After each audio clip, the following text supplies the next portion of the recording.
আসসালামু আলাইকুম। আমরা লেআউট থেকে পূর্বে পেজ সেটআপ ও প্যারাগ্রাফ এই দুটো গ্রুপ সম্পর্কে আলোচনা করেছিলাম। এখন আমরা আলোচনা করব অ্যারেঞ্জ এই গ্রুপটা সম্পর্কে। অ্যারেঞ্জের মধ্যে ৮টা অপশন রয়েছে। প্রথম অপশনটা হচ্ছে পজিশন, দ্বিতীয় অপশনটা হচ্ছে ওয়ার্ড টেক্সট, তৃতীয় অপশনটা হচ্ছে ব্রিং ফরওয়ার্ড, চতুর্থ অপশনটা হচ্ছে স্ট্যান্ড ব্যাকওয়ার্ড, এরপর অপশনটা হচ্ছে সিলেকশন প্যান, এরপর অপশনটা হচ্ছে অ্যালাইন, তারপর অপশনটা হচ্ছে গ্রুপ এবং সর্বশেষ অপশনটা হচ্ছে রুটেড। অ্যারেঞ্জ এই অপশনটা ব্যবহার করা হয় আমরা যখন আমাদের ডকুমেন্টের মধ্যে ইমেজ, তারপর হচ্ছে smart art, chart, icon, 3D model এগুলো ব্যবহার করব, তখন আমাদের অ্যারেঞ্জ এই গ্রুপটা তখন কাজ চলে আসে।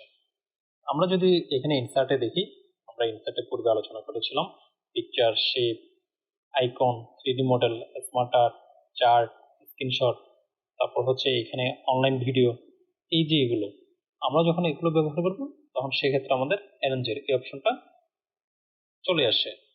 বর্তমানে এগুলো দেখেন হাইড অবস্থায় আছে। আমরা যখন কোনো একটা পিকচার অথবা ইমেজ যে কোনো কিছু আমরা যখন নেব তখন দেখবেন এগুলো ওপেন হয়ে যাবে। আমরা যখন পিকচার নিয়েছিলাম, এখানে আমরা যখন পিকচার নিয়েছিলাম শেপ, তারপর হচ্ছে icon, 3D model, smart art, আমরা যখন এগুলো নিয়েছিলাম তখন আমাদের একটা নতুন একটা ট্যাব ওপেন হয়েছিল। ডিজাইন টুল, তারপর হচ্ছে পিকচার টুল, ট্যাবল টুল, এই যে অপশনগুলো ওপেন হয়েছিল সেগুলোর কিন্তু সর্বশেষ অপশন ছিল অ্যারেঞ্জ। ঠিক একই জিনিসটাই এখানে আমরা পূর্বেও দেখেছিলাম। চলেন আমরা আজ এটা একটু বিস্তারিতভাবে জানি। প্রথম হচ্ছে পজিশন। যেমন ধরেন আমরা এখান থেকে একটা শেপ নিলাম, আপনি এখানে পিকচারও নিতে পারেন, এখানে একটা শেপ নিলাম। এই শেপটা নেওয়ার পর আমরা যদি এখানে লক্ষ্য করি, এখানে দেখেন অ্যারেঞ্জ অপশনটা সেম জিনিসটা হচ্ছে এখানে লেআউটের মধ্যে। এখানে দেখেন এগুলো এখন বর্তমানে ওপেন হয়েছে। এই যে শেপটা নিয়েছি, এই শেপটা আমার কোথায় থাকবে? পজিশন। এখানে হচ্ছে টোটাল 9টা পজিশন থাকে। প্রথম হচ্ছে একটু উপরের একদম টপের হচ্ছে ডানে বামে মাঝখানে, এরপর এটা হচ্ছে মাঝখানে, মাঝখানের মধ্যে আপনার ডানে একদম ঠিক মাঝখানে, তারপর হচ্ছে বামের মাঝখানে, এরপর হচ্ছে একেবারে নিচে, নিচের হচ্ছে ডানে বামে মাঝখানে। আমরা কোথায় আমাদের যে শেপটা নিচ্ছি, ইমেজটা নিচ্ছি অথবা 3D মডেল যেটাই নিই, সেটা আমরা কোথায় রাখতে চাচ্ছি, আমাদের টেক্সটের সাথে কোথায় রাখবো, সেটা আমরা এখান থেকে সিলেক্ট করে নেব। এরপর অপশনটা হচ্ছে ওয়ার্ড টেক্সট। ওয়ার্ড টেক্সটের মধ্যে বেশ কিছু অপশন আছে। এখানে ডিফল্ট ভাবে আপনি যখন একটা পিকচার নেবেন তবে সেক্ষেত্রে ইনলাইন উইথ টেক্সট থাকবে। ইনলাইন উইথ টেক্সট হচ্ছে আপনার ইনলাইন উইথ টেক্সট, আপনি এখানে বুঝতে পারতেছেন লাইনের সাথে আমরা যেটাই নিই, আমাদের ইমেজ হোক তারপর হচ্ছে শেপ হোক, যাই নিই সেটাই এখানে থাকবে। এরপর অপশনটা হচ্ছে স্কয়ার। স্কয়ার হচ্ছে আপনি যখন একটা ইমেজ নেবেন অথবা শেপ নেবেন, শেপের চারপাশে স্কয়ার হিসেবে আমাদের টেক্সট গুলো চলে আসবে। আপনি যদি এখানে লক্ষ্য করেন, আমি যখন স্কয়ারে মাউসটা নিয়ে গেছি, আমাদের শেপের চারপাশে লেখাগুলো চলে আসে। আমরা একটু শেপটা একটু মাঝ বরাবর নিয়েছি, এখানে নিয়ে আসি।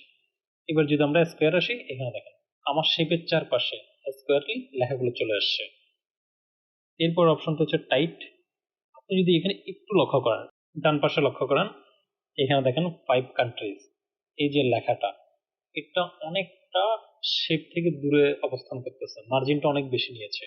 আমরা যখন টাইট নিচ্ছি, একটু লক্ষ্য করেন, আমরা যখন টাইপটা নিচ্ছি স্কোয়ার, আমরা যখন টাইপটা নিচ্ছি দেখেন মার্জিনটা ছোট হয়ে আসছে, আর একটু কাছাকাছি চলে আসছে।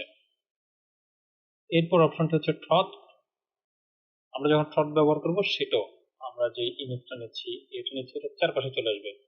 আমরা যখন কোনো পিএনজি ইমেজ নিই অথবা কোনো একটা ব্যাকগ্রাউন্ড ছাড়াই ইমেজ নিই, ইমেজের চারপাশে ইমেজটা যতটুকু পিএনজি, ওই লেখাটার ভিতরে কিন্তু আমাদের টেক্সটটা চলে আসবে। আমরা সেটা একটু পরে দেখতেছি।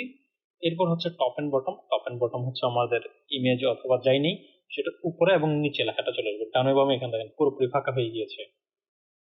তারপর অপশনটি হচ্ছে বিহাইন্ড টেক্সট। আমরা যখন বিহাইন্ড টেক্সট দেবো, আমাদের ইমেজ, শেপ যাই কিছু নেই সেটার উপরে লেখাগুলো চলে আসবে।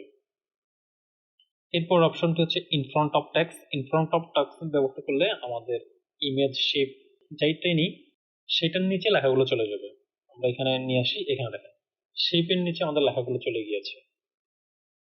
চলেন আমরা এবার দেখি এখানে শর্টটা। এখানে দেখেন আমাদের এটা হচ্ছে শেপ নিয়েছি, যার কারণে এটা চারপাশে দেখা যাচ্ছে না, এটা ডিলিট করে দিই।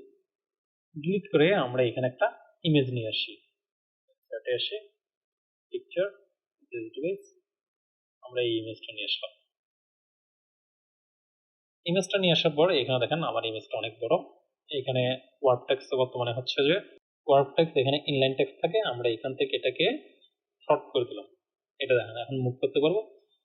এই যে ইমেজটা নিয়েছি, ইমেজের ব্যাকগ্রাউন্ডটা হচ্ছে সাদা। আপনি যদি একটু লক্ষ্য করেন, আমরা যদি এই ব্যাকগ্রাউন্ডটাকে ডিলিট করে দিই অথবা রিমুভ করে দিই, তবে সেক্ষেত্রে আমাদের যে লেখাগুলো আছে এই লেখাগুলো এই ব্যাকগ্রাউন্ডের এখানে ভিতরে চলে আসবে। তো আমরা জানি কিভাবে করে ব্যাকগ্রাউন্ড রিমুভ করতে হয়। যখন পিকচার নিয়ে কাজ করেছিলাম সেখানে আপনাদের বলেছিলাম এখানে রিমুভ ব্যাকগ্রাউন্ড, এখানে ক্লিক করলে আমরা এখান থেকে ইমেজের ব্যাকগ্রাউন্ডটা রিমুভ করতে পারবো। ইমেজ ব্যাকগ্রাউন্ড ক্লিক, আমার এটা মার্ক অবস্থায় আছে, আমি এখানে এই ভিতরটা মার্ক করে নিই। তারপর এই জায়গাটা একটু মার্ক করি, প্যান্টের হালকা একটু এটাও মার্ক করলাম। আমরা এখানে জুতোটা বাদ দেবো, জুতোটাকেও তুলে দিই, জুতোটা তুলে ফেললাম। ওকে, এরপর টিক চেঞ্জ, কন্ট্রোল জেড দিয়ে পিছনে আসে আমাদের এখানে মাথার অংশটুকু চলে গিয়েছে, আমরা এখানে মাথার অংশটুকু তুলে ফেলবো।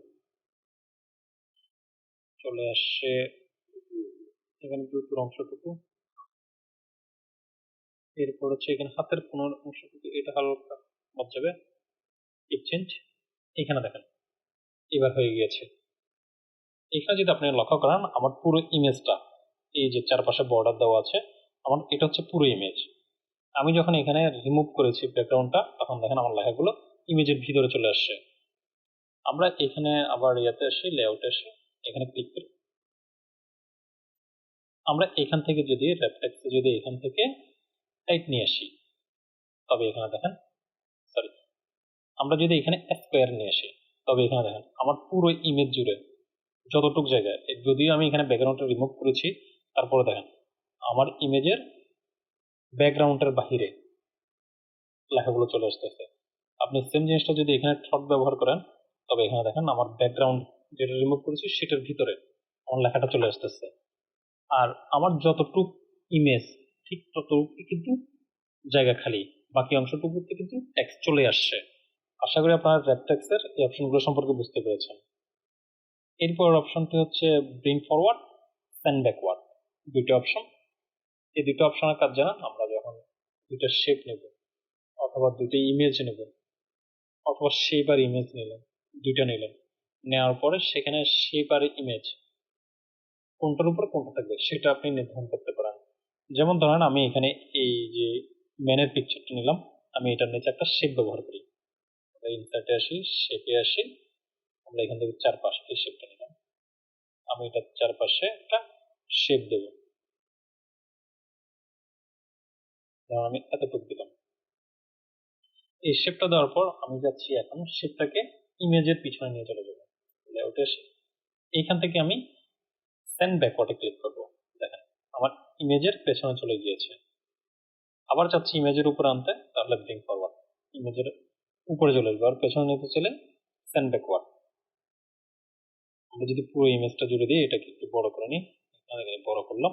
দেখেন এখন যদি আবার পেছনে নিয়ে যেতে চাই, সেন্ড ব্যাকওয়ার্ড, আর সামনে আনতে চলে ব্রিং ফরওয়ার্ড। দেখেন ইমেজটা নিচে আর শেপটা উপরে, আমি আবার চাচ্ছি শেপটাকে নিচে নিতে, তাহলে সেন্ড ব্যাকওয়ার্ড। এভাবে করে আপনি এখান থেকে ব্রিং ফরওয়ার্ড, সেন্ড ব্যাকওয়ার্ড এগুলো ব্যবহার করতে পারেন। এরপর অপশনটা হচ্ছে সিলেকশন প্যান। সিলেকশন প্যানটা হচ্ছে আপনার আমাদের একটা পেজের মধ্যে কি কি ব্যবহার হয়েছে, যেমন আমাদের এখানে দুইটা জিনিস ব্যবহার হয়েছে। প্রথম হচ্ছে একটা শেপ ব্যবহার হয়েছে, আর একটা হচ্ছে ইমেজ ব্যবহার হয়েছে। আমরা যখন সিলেকশন প্যানে আসবো তখন আমাদের দুটো জিনিসই দেখাবে, দেখেন পিকচার আর হচ্ছে আমাদের এখানে শেপটা। আমরা এখানে যদি হাইটে ক্লিক করি, তবে দেখেন এটা হাইট হয়ে যাচ্ছে, আবার ওপেন করলে ওপেন হয়ে যাচ্ছে। সেম ভাবে আপনি যদি এখানে ইনসার্টে আসি, আমরা এখান থেকে একটা স্মার্ট আর্ট নিয়ে আসি, স্মার্ট আর্টে আসলাম, এই যেটা ডিফল্ট ভাবে আছে এটাই নিলাম, ওপেন। এটাকে একটু ছোট করি আমাদের যাতে প্রথম পেজে আসে। এখানে দেখেন প্রথম পেজে আসে। তারপর ধরেন এখানে একটা চার্ট নিয়ে আসি, পাই চার্ট নিয়ে আসি। ওকে, সেলটা কেটে দিই, আমরা পাই চার্টটাকে একটু ছোট করি, প্রথম পেজে নিয়ে আসি।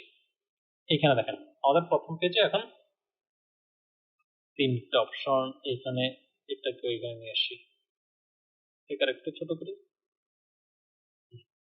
এখন দেখেন আমাদের এখানে চারটাই, এক পেজে আমরা চারটা জিনিস ওপেন করেছি। একটা হচ্ছে আমাদের ইমেজ, একটা হচ্ছে শেপ, এরপরে হচ্ছে স্মার্ট আর্ট, আর যদি এখানে দেখি চার্ট, চারটা জিনিস নিয়েছি। এই চারটা জিনিসই এখানে দেখেন শো করতেছে, এই চারটা জিনিসই। আশা করি আপনারা সিলেকশন প্যানেল সম্পর্কে বুঝতে পেরেছেন। চলুন আমরা এগুলো ডিলিট করে দিই। এখানে ক্লিক করে আপনারা ডিলিট করতে পারবো। ডিলিট, ডিলিট, ডিলিট, এটাই থাক। এরপর অপশনটা হচ্ছে অ্যালাইনমেন্ট। অ্যালাইনমেন্টের কাজও প্রাইস পজিশনের মতো, আমরা কোথায় রাখবো সেটা এখান থেকে পজিশন থেকে নির্ধারণ করতে পারি। সেম জিনিসটা অ্যালাইনমেন্ট থেকে এখানে দেখেন align right, align centre, align right, এটা হচ্ছে প্রথম ধাপ। আমরা ধরুন সেন্টার রাখবো, দেখেন সেন্টার চলে আসছে। এরপর হচ্ছে যে টপের সেন্টার না মিডলের সেন্টার নাকি হচ্ছে বটমের সেন্টার, কোথায় রাখতে চাচ্ছি। ধরুন আমরা মিডলের সেন্টার, দেখেন মিডলের সেন্টার চলে আসছে। এভাবে করে আপনি এখান থেকে অ্যালাইনমেন্ট সেট করতে পারেন। এরপর হচ্ছে গ্রুপ। গ্রুপ হচ্ছে গ্রুপ করার জন্য অবশ্যই আপনার দুইটা জিনিস থাকতে হবে, যেমন ধরুন দুইটা ইমেজ অথবা একটা ইমেজ একটা শেপ।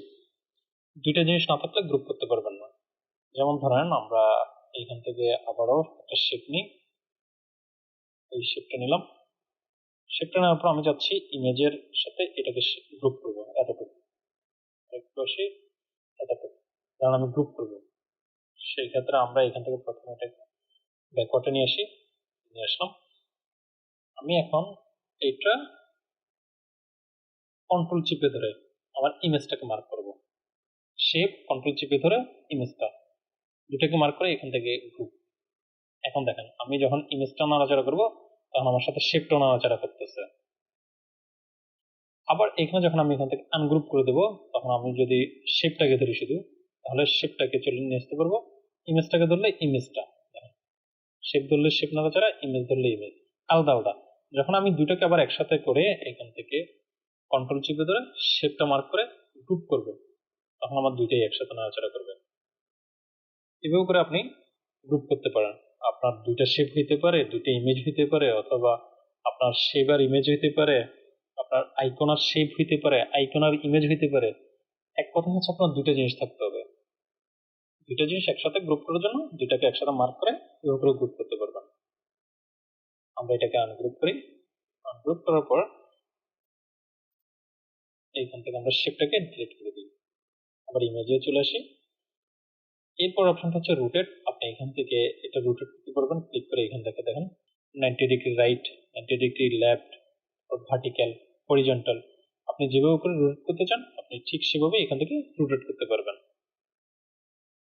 আশা করি আপনারা অ্যারেঞ্জ এই গ্রুপটা সম্পর্কে বুঝতে পেরেছেন। যদি কোনো কিছু বুঝতে না পারেন তবে সেক্ষেত্রে অবশ্যই কমেন্টে জানাবেন। আজকের মতো এতটুকুই।